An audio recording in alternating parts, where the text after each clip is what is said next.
Mr. Speaker, I love the fact that when anyone says 14 years of a Conservative government, they'll go, oh no, that's how the country feels.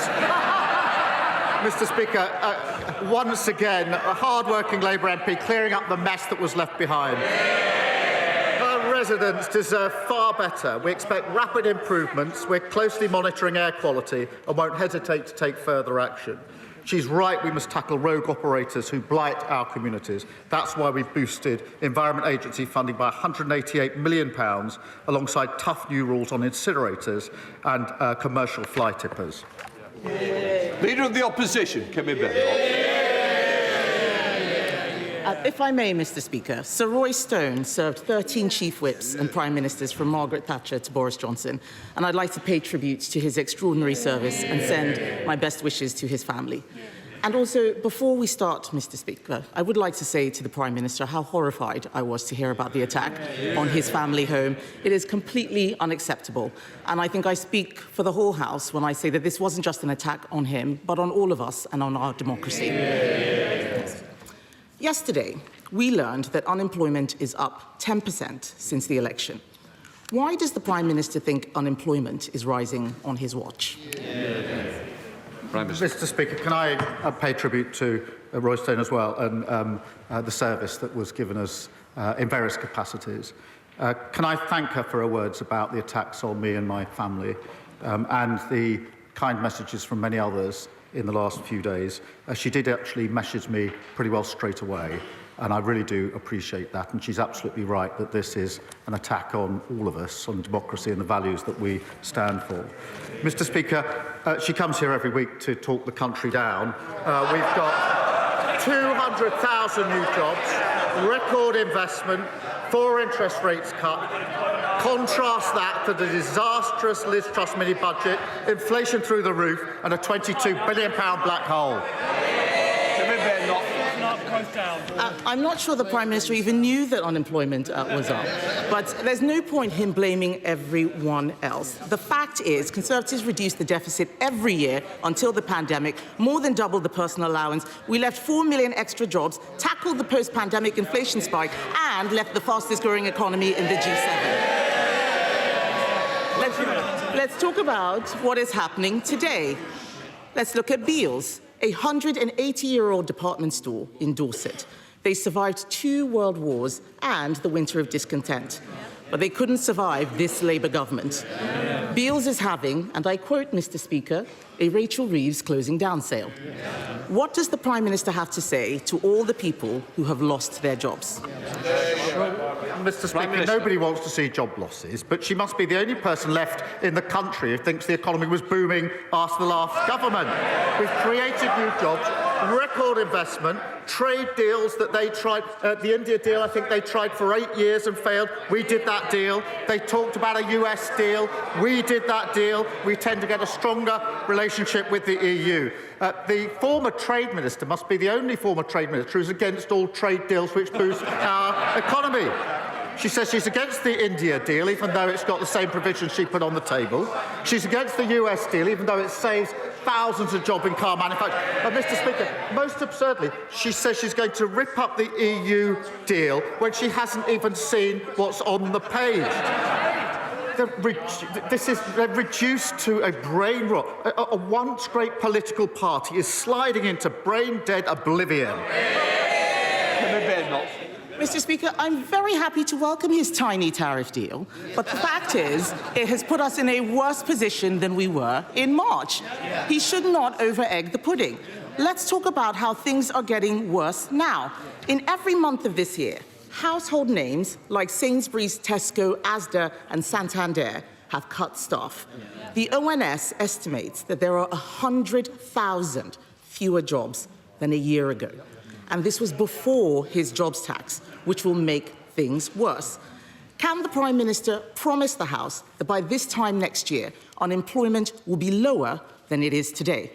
Prime Minister. Mr. Speaker, I think she just said a tiny tariff deal.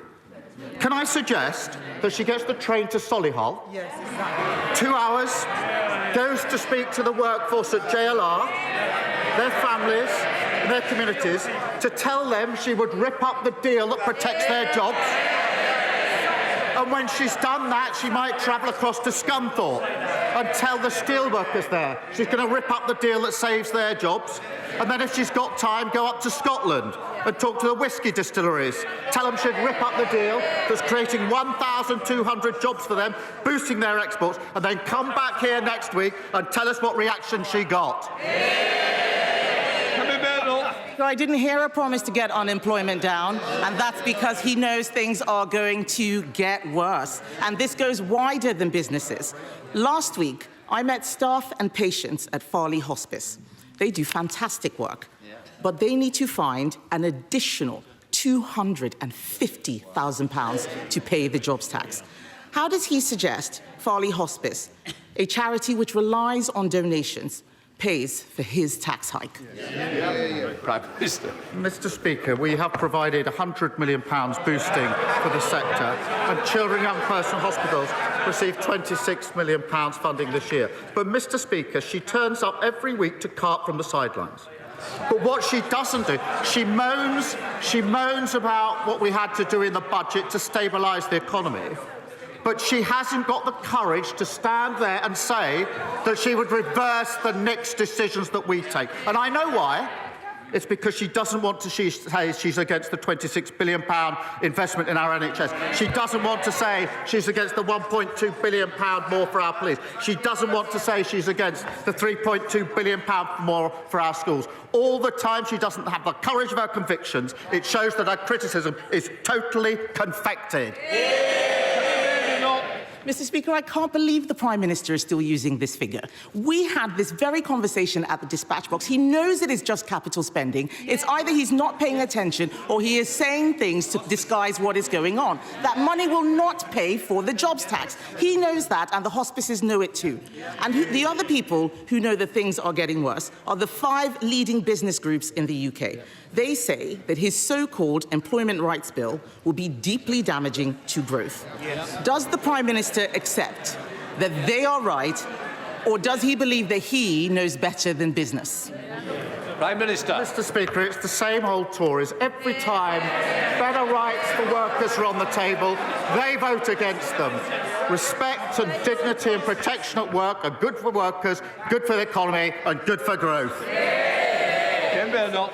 Mr. Speaker, the Prime Minister needs to listen to business. You cannot have employment rights without employment. Labour always forgets that it is not government that creates growth, it is business that creates growth. And businesses are closing, and they are blaming him and his Chancellor. There are 100,000 fewer jobs, Mr. Speaker. Hospices, charities, nurseries, they are facing bills from the jobs tax that they cannot afford. Even the unions say workers are being thrown on the scrap heap. And all of this before his unemployment bill makes hiring even more expensive. When will he admit that Labour isn't working? Mr. Speaker, she says we should listen to She should listen to business. I will have the last... Prime Minister. Mr. Speaker, she should listen to business. They're in favour of our trade deals. The India deal, fantastic deal. Tariffs on cars cut to 10%. Whisky and gin, tariffs halved.